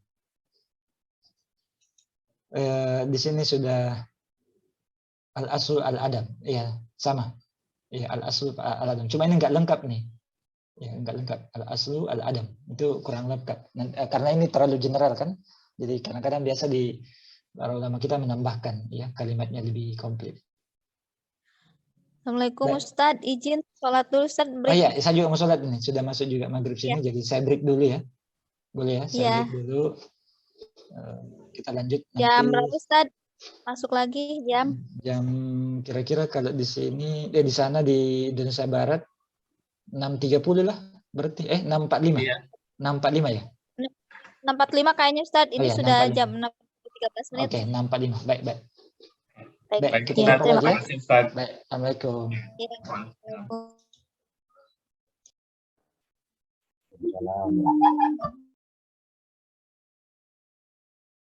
Assalamualaikum warahmatullahi wabarakatuh. Baik, kita sambung Pak ya. Insya Allah sedikit lagi nih, baru kita habiskan. Baik, kita tadi sudah menyebutkan beberapa contoh. Kemudian, oke, kaidah yang selanjutnya, kaidah yang ketiga, al-masyaqqah tajlibut taysir. Al-masyaqqah tajlibut taysir. Al-masyaqqah ini kesulitan. Tajlibut taysir, ya, tajlib itu mendatangkan atau berimplikasi ya, kita boleh sebutkan seperti itu, atau membawa juga, berkonsekuensi juga masuk dalam makna itu, ya, kemudahan. Jadi kalau ada kesulitan, konsekuensinya mudah, ya.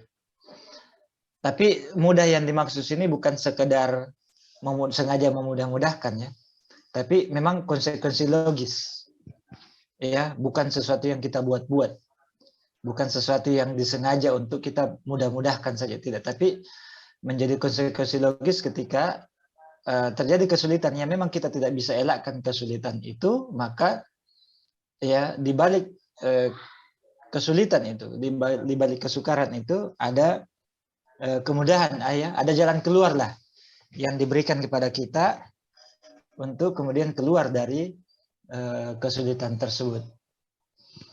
Dalilnya yaitu di surah Al-Baqarah 185 dan di surah Al-Hajj ayat 78 dan di surah apa itu yang sangat terkenal ya? Di surah Juz Amma itu. Surah apa? Alam nasrah laka sadrak. Ya, dan seterusnya. Surah An-Nasr. Nah, itu juga di antara dalil ya bagaimana inna ma'al usri yusra. Sesungguhnya di antara di dalam kesulitan itu ada kemudian. Ya, misalnya masuk dalam kaidah ini contoh-contohnya ya, kalau dalam keadaan kita sudah sangat lapar yang bisa membahayakan nyawa dan tidak ada makanan lain kecuali makanan yang haram saja, ya, makanan haram itu kan macam-macam juga. Maka tinggal itu yang bisa kita makan, ya, tidak ada jalan lain, terpaksa kita makan. Ya, tapi taisirnya di sini juga ya tuqaddaru biqadariha. Ya, kaidah lain yang melengkapi bahwa at-taisir di sini kemudahan itu ya tuqaddar biqadariha. Ya, disesuaikan dengan kadarnya. Ya, tidak berlebih-lebihan. Ya, kalau memang sudah cukup untuk menyelamatkan nyawa ya sudah cukup, tidak berlebihan lagi. Ya.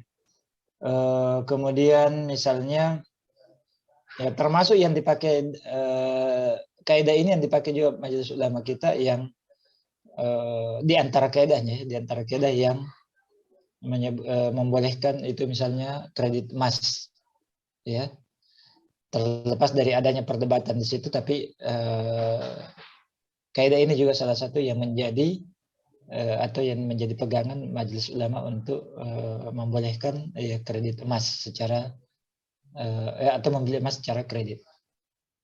Ini sebenarnya kaidah yang sudah sering kita dengarkan ya. Baik. Kemudian, nah ada beberapa jenis kemudahan. Ada yang namanya at-tari, kemudahan tambahan karena memang ada sebab. Contohnya pengguguran kewajiban. Ya, artinya ada kewajiban ya, kewajiban yang mestinya kita laksanakan tapi kewajiban itu tidak dilaksanakan. Ya, nggak masalah dilaksanakannya. Misalnya orang tidak wajib berpuasa di bulan Ramadan bagi orang tua misalnya, orang yang uzur. Ya, itu masuk. Ya, masuk di situ. Kemudian termasuk kemudahan itu adalah orang yang misalnya sakit, ya. Kemudian misalnya orang yang menganggap sholat berjamaah itu wajib, ya, sholat berjamaah di masjid itu wajib, maka tidak wajib ketika dia melaksanakan safar misalnya, ya, karena ada sebabnya. Ya, banyak perkara contoh-contoh yang bisa masuk di sini ya, at-tariq, kemudahan tambahan yang memang ada sebab. Kemudian perubahan at-taghyir.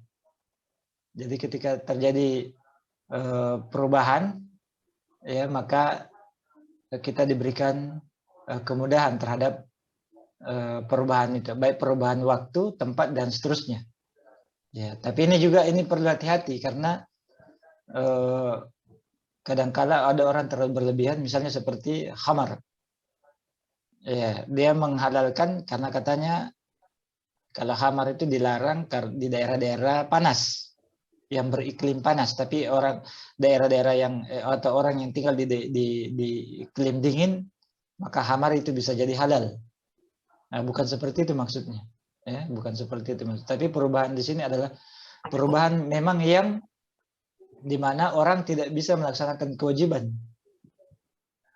ya, dengan sebagaimana mestinya, sebagaimana mestinya. Misalnya kalau dia tinggal di sebuah negeri yang tidak ada masjid untuk sholat Jumat, ya, tidak bisa dia sholat Jumat karena sholat Jumat punya syarat-syarat sendiri kan, dia mesti berapa saf misalnya, berapa jumlah orang, kemudian ada imam, ada khatib, ada macam-macam, ya. Maka kalau itu tidak ada, karena dia berada di suatu tempat yang tidak ada semua itu, maka ya hukum Jumatnya dia gugur, begitu, ya. Itu kemudahan, bukan dia sengaja tapi kemudahan. Termasuk ya dalam hal ini seperti misalnya daerah ketika masa pandemi ini juga dijadikan dalil oleh Majelis Ulama, mungkin Majelis Ulama Indonesia, tapi setahu saya juga ini di Majelis Ulama Malaysia yang menjadikan kemudahan itu karena adanya perubahan keadaan. Jadi tidak wajib Jumat karena terjadi pandemi. Ya, jadi saya sempat ya berapa lama atau berapa bulan tidak sholat Jumat.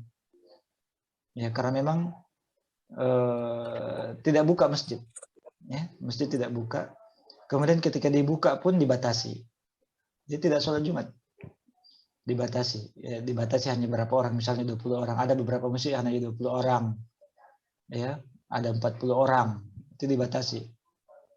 Nah, pembatasan itu pun, pembatasan jumlah orang sholat Jumat itu pun termasuk dari kemudahan. Ya, jadi tetap melaksanakan kewajiban meskipun dengan syarat yang tidak memenuhi 100% misalnya. Kemudian at-takhyir, pilihan. Nah, pilihan ini seperti misalnya ketika di zaman Nabi itu, ya di zaman Nabi ada orang yang melanggar larangan di bulan puasa Ramadan, ya. Dia ada pilihan. Ya, apakah dia berpuasa 2 bulan berturut-turut, ataukah dia memberi makan ya 60 orang miskin, ya, dan seterusnya. Nah, tapi ternyata dia adalah orang yang paling miskin di kampungnya dan tidak punya pekerjaan apa-apa, maka akhirnya Nabi memberikan sedekah itu justru untuk dirinya. Nah, tapi itu kemudahan, ya, kemudahan. Nah, kita boleh memilih di situ apakah membayar fidyah atau memberi makan 60 orang miskin atau berpuasa 2 bulan berturut-turut. Ya, rasanya kalau 2 bulan berturut-turut itu orang tidak mampu, maka yang paling mampu adalah sekedar membayar fidyah saja untuk 60 orang miskin. Nah, ini di antara jenis kemudahan, ya, yang masuk dalam kaidah al-masyaqqah tajlibut taysir. Belum. Nah, turunan dari kaidah al-masyaqqah. Turunan dari kaidah al-masyaqqah. Jika keadaan sempit susah, maka dia akan meluas mudah. Ya, jika idat tasa'a, maka dia akan meluas. Ya. Idza dokat tasa'ah, jika dia menyempit, maka dia akan meluas. Nah, kemudian keadaan darurat itu membolehkan sesuatu sebelumnya haram menjadi boleh. Ya, kemudian darurat itu sesuai dengan kadarnya. Ini yang saya sebutkan tadi, darurat, ya. Ini kalau ini darurat tubihul al-mahzurat, sementara ini ad-darurat tuqaddaru bi qadariha. Nah, ini idza doka, ya. Idza doka ittasa'. Kalau ini ad-darurat tubihu al-mahzurat, dan ini ad-darurat tuqaddaru bi qadariha. Baik. Nah, ini dalil yang lain, ya. Sesungguhnya agama Islam itu mudah dan tidak ada seorang pun yang hendak menyusahkan agama Islam kecuali dia akan kalah. Maksudnya jangan berlebih-lebihan, jangan terlalu memaksakan diri. Ya, la yukallifullahu nafsan illa usaha. Maka bersikap luruslah, mendekatlah, berbahagialah, dan manfaatkanlah waktu pagi dan sore, dan ketika sebagian malam tiba. HP saya laptop saya lebih. Kemudian aku diutus dia membawa agama Hanifiyah yang mudah. Hanifiyah itu samha, ya. Jadi Islam itu disebut agama yang Hanifiyah itu samha. Yang hanif, yang lurus dan mudah. Dan tidaklah sulit kecuali orang yang sengaja menyulitkannya. Kan sekarang itu banyak, ya. Sekarang kalau kita lihat keadaannya seakan-akan susah banget agama itu, Islam itu, ya. Padahal dia yang bikin susah-susah. Dia yang tidak mau melaksanakan, lalu dengan segala macam alasan, ya, membuat-buat alasan, lalu kemudian itu disebarkan di sosmed atau di medsos, ya. Jadi orang yang sudah ada syubhat dalam hatinya terfitnah, ya, terfitnah sehingga membenci syariat itu sendiri. Itu bahaya, ya, bisa terjatuh kepada dosa besar kalau sampai ada kebencian terhadap perkara-perkara yang telah jelas hukumnya di dalam syariat Islam. Kemudian ini saya singkat saja, ini dua yang terakhir dan tidak terlalu meluas. Al-ada al-muhakkamah atau al-urf, kebiasaan-kebiasaan masyarakat setempat dan lokal atau lokal yang menjadi ketetapan sandaran hukum. Ini sudah sering kita sebutkan, ya. Al-ada al-muhakkamah, di mana kebiasaan-kebiasaan masyarakat setempat itu boleh menjadi ketetapan hukum selama dia tidak kontradik dengan hukum syariat yang sudah qat'i.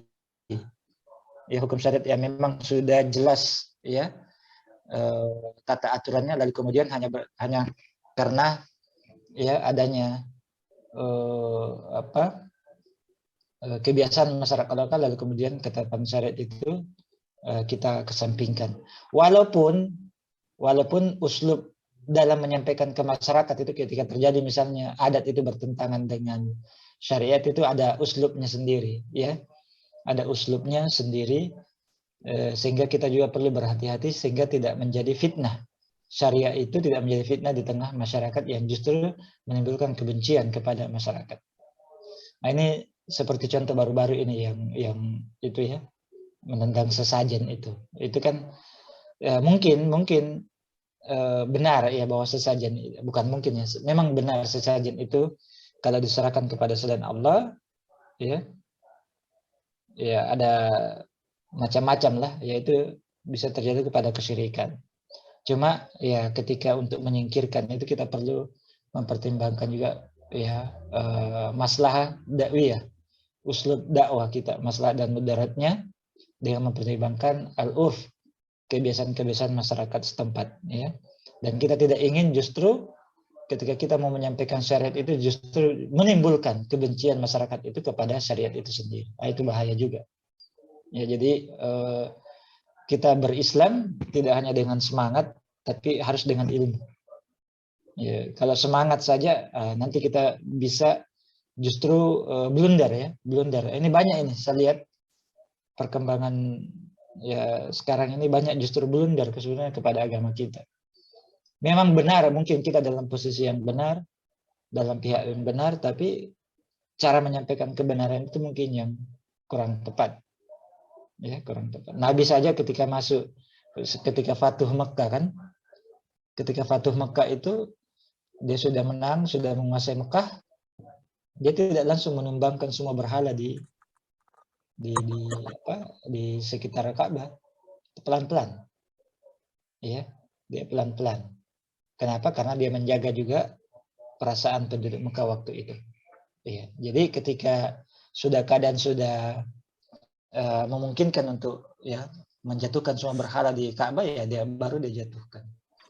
Ya, dia berikan pemahaman, ya mengajari, mendakwai dulu bahwa ini tidak benar, ya baru kemudian dia hancurkan berhala-berhala di sekitar Ka'bah. Begitu juga Nabiullah Ibrahim alaihissalam. Ketika dia mendakwai keluarganya, kampungnya kan dia tidak secara frontal, tapi dia mengajak secara ilmiah, ya secara perlahan. Nah, ini yang perlu kita perhatikan. Jadi ada al-muhakkamah, tapi juga jangan sampai menjadikan kaidah ini menjadikan bahwa adat itu menjadi hukum syariat itu sendiri, tidak. Ya, adat itu tidak menjadi hukum syariat, tapi dia diterima sebagai sebuah hukum yang bisa diterima dalam syariat. Ya, misalnya kan ada beberapa aturan-aturan adat itu ya, misalnya tidak boleh berpakaian membuka aurat ya di beberapa daerah. Itu kan sama dengan ketetapan syariat. Menjaga lingkungan, tidak boleh menebang pohon sembarangan, ya kan?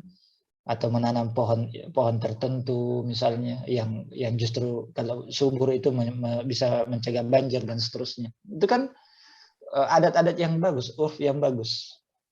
Ya, tapi kalau adat-adat yang justru mendatangkan kesyirikan memang ya itu yang kita harus hindari juga, ya tentu saja dengan uslub yang mau'idatil hasan. Kemudian la darara wala dirar. Ini juga ya kaidah yang kelima. La darara ya tidak boleh memudaratkan dan tidak boleh dimudaratkan atau tidak boleh saling memudaratkan. Ya. Tidak boleh saling memudaratkan. Nah, di sini ada keadilan. Artinya kalau Anda tidak mau disakiti, jangan menyakiti orang. Setiap orang begitu kan? Saya tidak mau disakiti, maka saya tidak mau menyakiti orang. Ya, jangan kita saja tidak mau disakiti, tapi kita menyakiti orang. Ya.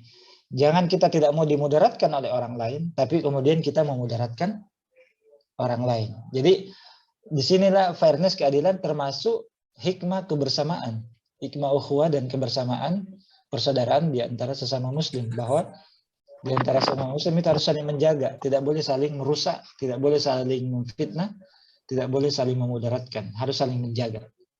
Ya. Dan kemudaratan sekecil apapun harus dicegah. Harus dicegah.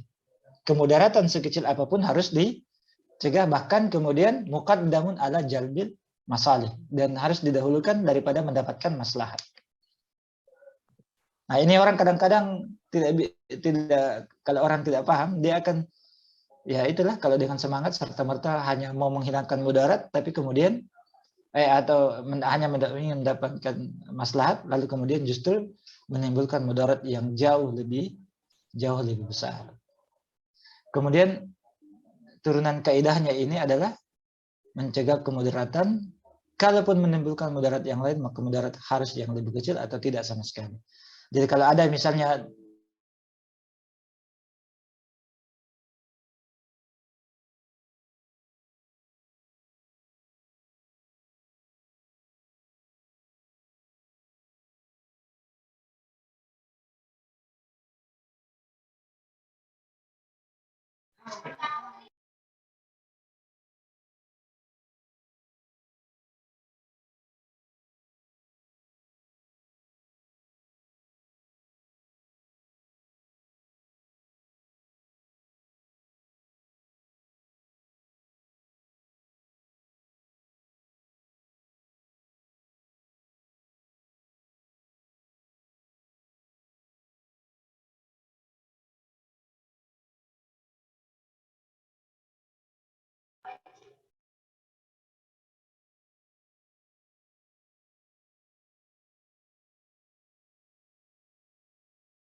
Menghilang. Suaranya nggak ada ya? Dia hilang, Ustadz. Kita mana beliau? Silakan Pak Arba'in, lanjut lagi tadi sampai mana? Lanjut, kita nyimak Ya. aja. Pak Ahmad Baik. boleh, Pak Arba'in boleh. Baik, saya lanjut. Lanjut ngopi. Jadi begini ya, saya menggarisbawahi dari Pak Ustadz tadi itu. Oke, baik. Di Pada Zoom dasarnya, bisa terpental juga ya. pada Kamu dasarnya silakan, kita Pak, harus lanjut. menggarisbawahi apa yang ada. Pak Muzakir lanjut, Pak Muzakir. Lanjut Pak, lanjut Pak. Ruangan dan waktu dipersilahkan. Ustadz Fahru Roji, lanjut. Jadi saya lanjutkan ya, udah siap semua? Siap, Ustadz. Ustadz Muzakir. Lanjut. Ustadz Bayu udah masuk itu. Lanjut Ustadz. Ustadz Bayu lanjut. Lanjut Ustadz. Sebelum saya mulai, tolong dipimpin doa sama Pak Arba'in. Coba silakan dipimpin doa. Pak Bayunya sudah ada Ustadz. blackout, sorry. Lanjut, Ustadz Bayu. Lanjut, Ustadz. Ada blackout tadi. Baik, sedikit lagi. Ya.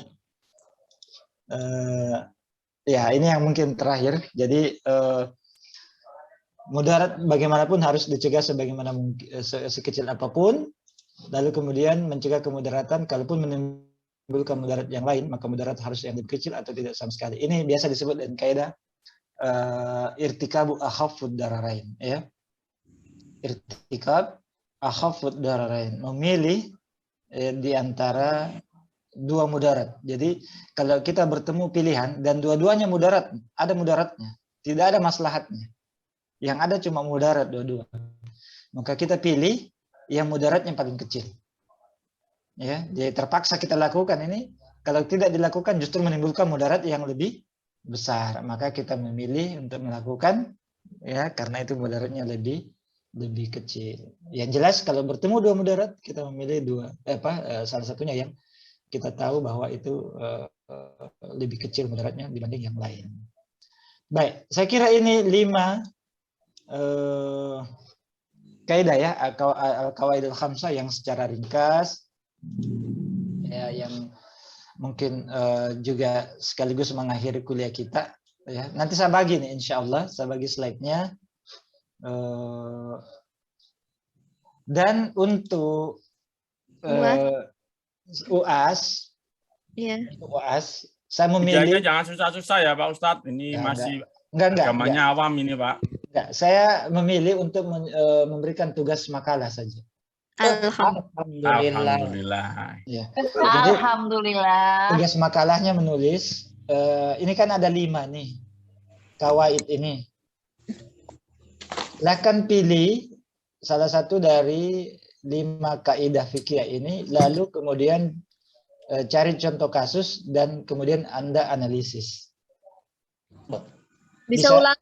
Jadi ini kelompok apa sendiri-sendiri Pak? Sendiri-sendiri kan UAS. Oh, sendiri-sendiri. Sendiri-sendiri. Pelan-pelan Ustaz kalau ngasih soalnya Ustaz. Soalnya adalah soalnya adalah kawaid fikih dan aplikasinya. Silahkan pilih salah satu daripada kaidah fikih yang tadi kita sudah sebutkan, yaitu al-umuru bimaqasidiha, kemudian al-yakin la yuzalu bisyak, kemudian apa lagi? Yang ketiga, al-masyaqqat tajlibut taisir, kemudian al-ada al-muhakkama, dan la darara wa la dirar. Pilih salah satunya itu, lalu kemudian Anda cari studi kasus, ya, ada cari kasus yang sesuai dengan kaidah tersebut. Tidak usah bahas kaidah lain. Jadi misalnya Anda pilih la darara wa la dirar, maka cari contoh kasusnya. Contoh kasusnya lalu Anda bahas, analisis dan bahas. Tapi sebelum Anda bahas, Anda jelaskan dulu kaidah itu, misalnya la darara, misalnya Anda memilih la darara wa la dirar. Ini Anda jelaskan dulu apa maksudnya la darara wa la dirar, ya, dan seterusnya, lalu kemudian ada kasus, contoh kasus, lalu kemudian Anda bahas bagaimana penyelesaian kasus tersebut berdasarkan kaidah yang Anda pilih. Bisa Bapak dan Ibu sekalian? Insya Allah bisa Ustaz. Ya, mudah aja nih, gampang. Kumpulinnya kapan Ustaz? UAS-nya kapan Ibu? UAS-nya kapan? Tanggal 22. Tanggal 20. Tugasnya nggak kelompok aja ya Pak Ustadz? Ya, gimana? Tugasnya tidak kelompok ya? Tidak, individu. Halaman maksimal 5 halaman aja. Oh, alhamdulillah. 5 halaman aja maksimal. Atas pengumpulannya Ustaz. Kalau boleh UAS-nya kan minggu depan. Kalau boleh boleh nggak seminggu? Boleh nggak seminggu setelah UAS? Seminggu setelah UAS boleh nggak? Alhamdulillah. Alhamdulillah. Boleh Ustaz. Boleh Ustaz. Seminggu setelah UAS. Ya. Jadi kalau tanggal 22 UAS-nya berarti minggu depannya. Tanggal 29. Ya, sekitar itu. Pak Ustadz, usul Pak Ustadz. Iya. Kalau yang ada aliran Ustadz itu kayak Pak Ahmad dan macam-macam itu jangan 5 lembar Pak Ustadz, 100 lembar. Dia kecil kalau 5 lembar Pak. Jangan gitu, Jangan gitu Pak Muzakir, itu nggak adil namanya. Ya, janganlah gini aja. Kan lu udah lulusan pondok pesantren dari kecil sampai kuliah, lulusan pondok pesantren. Kecil kalau cuman 5 lembar mah tutup mata setengah hari. Ya itu namanya karunia Allah itu. Tapi kalau saya beri ke Ustaz Ahmad itu 10 lembar, 15 lembar kan nggak adil juga nanti sama yang lain. Kasih yang sulit aja Pak. Itu Pak. Tadi boleh izin dijelaskan sekali lagi nggak?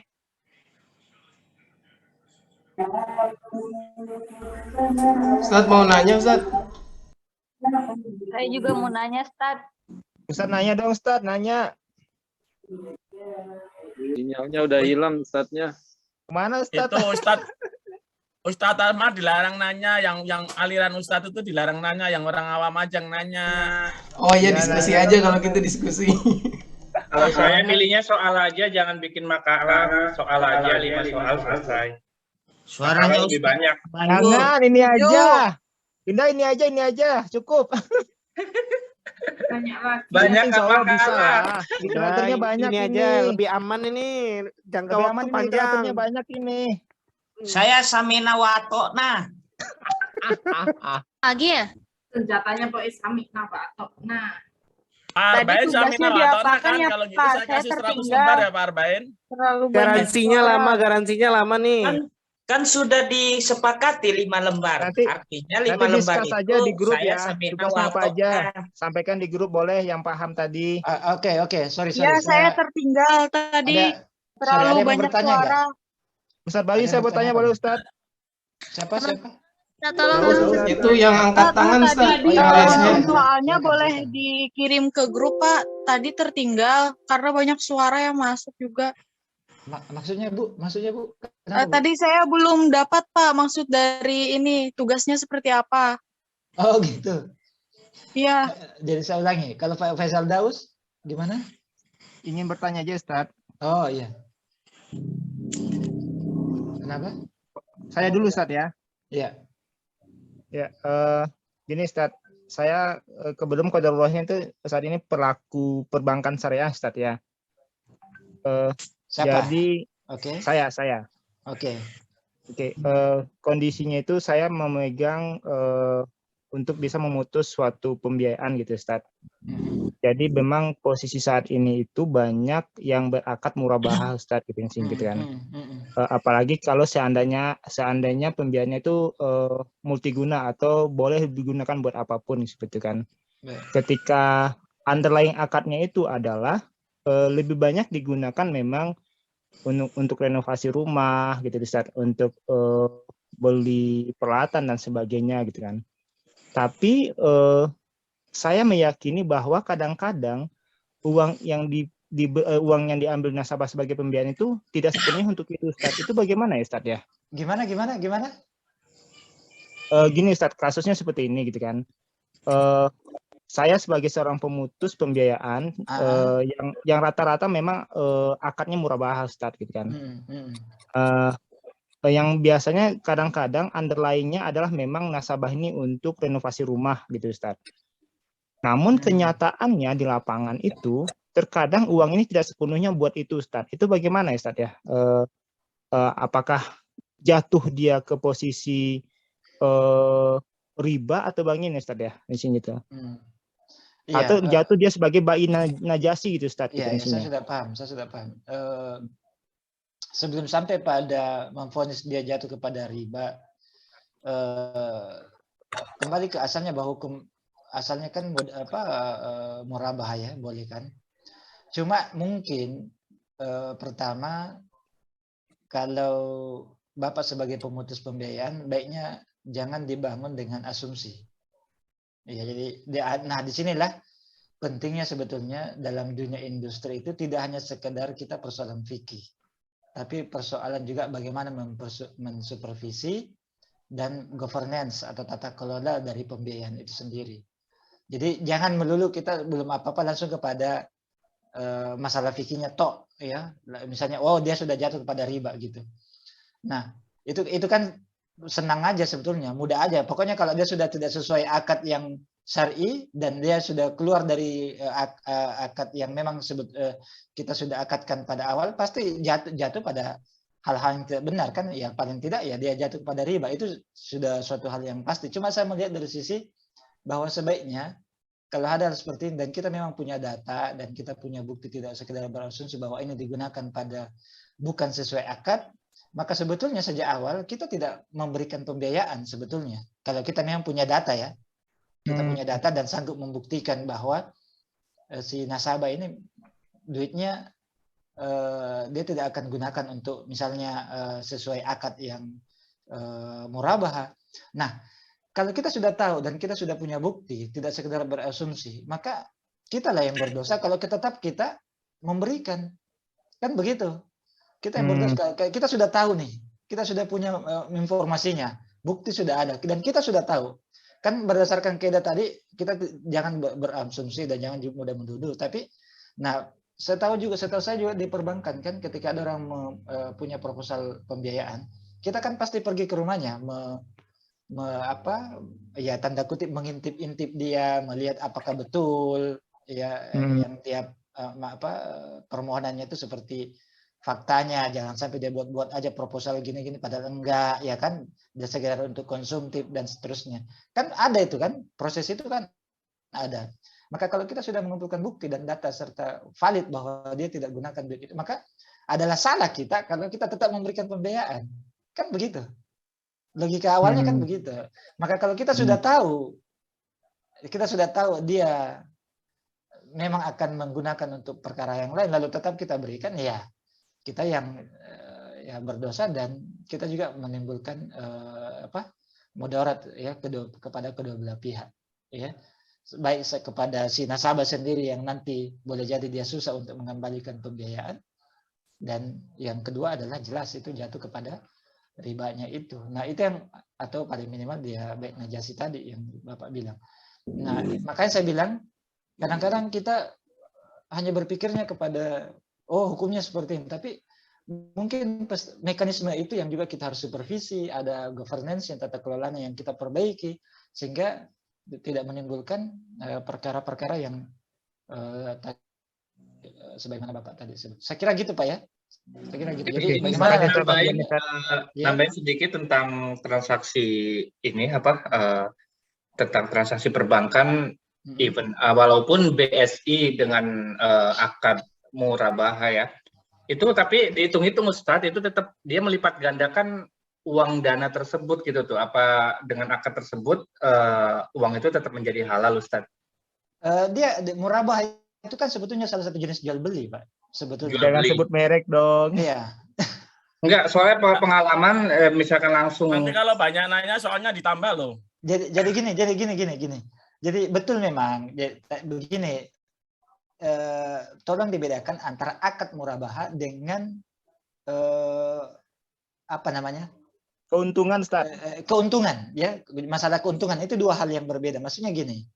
Oke, akad murabahah itu sah ya, halal karena dia termasuk bagian daripada akad jual beli. Cuma masalah keuntungan yang terlalu banyak diambil itu juga bukan lagi terkait masalah fikih, tapi masalah etika antara perbankan dan nasabah. Ya, jadi harus diperhatikan juga etika nasabah. Iya, cuman ini kan dipercepat Ustadz pembayaran, tapi kita bayar bunga keuntungan bulan depan kita harus bayar keuntungan ke mereka, padahal kita bayarnya di bulan ini. Dan mengenai keuntungan modal tentang notarisnya juga biaya kita sendiri tuh Ustadz. Harusnya biaya berdua sama bank. Maksudnya penyelesaiannya dipercepat gitu? Dipercepat, si bank tetap menagihkan itu keuntungan beberapa bulan ke depan. Nah, itulah yang pernah kita bahas. Itu yang pernah kita bahas Bapak sekalian, bahwa di Indonesia, setahu saya Majelis Ulama juga atau Dewan Syariah Nasional itu belum membolehkan sistem IBRA. Belum membolehkan karena IBRA ini masih dianggap kalau pelunasan lebih cepat itu masih dianggap ribawi, sehingga belum boleh dicatat di dalam akad. Karena kalau dicatat dalam akad itu jatuh kepada riba. Tapi di Malaysia memang IBRA itu sudah dibolehkan kalau fatwa di Malaysia, sehingga kalau ada orang yang melakukan pembayaran lebih cepat dari perjanjian akadnya, itu boleh dicatat di akad awal bahwa dia mau melunasi lebih cepat dan dia akan memperoleh diskon dan bla bla bla dan sebagainya. Tapi di Indonesia itu belum berlaku. Maka memang agak complicated sistem perbankan kita. Saya tidak menyalahkan siapa-siapa dan memang bukan untuk menyalahkan ya, bukan. Karena memang di situ complicatednya. Karena ketika IBRA itu kan memberikan diskon, memberikan pemotongan dari total pembiayaan dan seterusnya. Banyaklah keringanan-keringanan yang diberikan kepada si nasabah ketika dia mau membayar atau melunasi utangnya lebih cepat. Ya, tapi di Indonesia kita masih pakai bahwa ya sebagaimana akad awal, kalau misalnya dia pinjam 100 juta, pembiayaannya 100 juta, ya tetap dia harus tetap melunasi 100 juta meskipun dia melunasi lebih cepat dari waktu yang ditentukan. Plus beberapa bulan ke depan, Ustadz, ada margin yang harus dibayar. Iya, karena itu masuk dalam perjanjian akad awal. Nah, itu perjanjian akad, dan akad awalnya itu kan murabahah itu tadi. Nah, inilah yang kemudian setahu saya masih dalam wacana di industri perbankan syariah di Indonesia, masih dalam wacana di Dewan Syariah Nasional. Apakah nanti tetap akan bertahan untuk tidak menerapkan IBRA, ataukah nanti justru akan membolehkan IBRA karena semakin berkembangnya juga perkembangan peningkatan pendapatan, ya, pendapatan masyarakat kita. Jadi memang kalau masyarakat kita makin meningkat pendapatannya, biasanya banyak pembiayaan itu bisa dipercepat pembayarannya, dan itu harus diperhatikan oleh kalangan industri perbankan syariah. Saya kira gitu Pak ya, wallahu taala alam ya. Baik.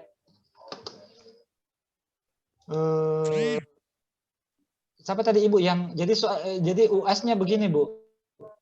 Pilih salah satu kaidah ini yang 5. Terus Ibu bahas definisinya apa, konsepnya apa, lalu berikan contoh kasus dan Anda analisis dan Anda bahas.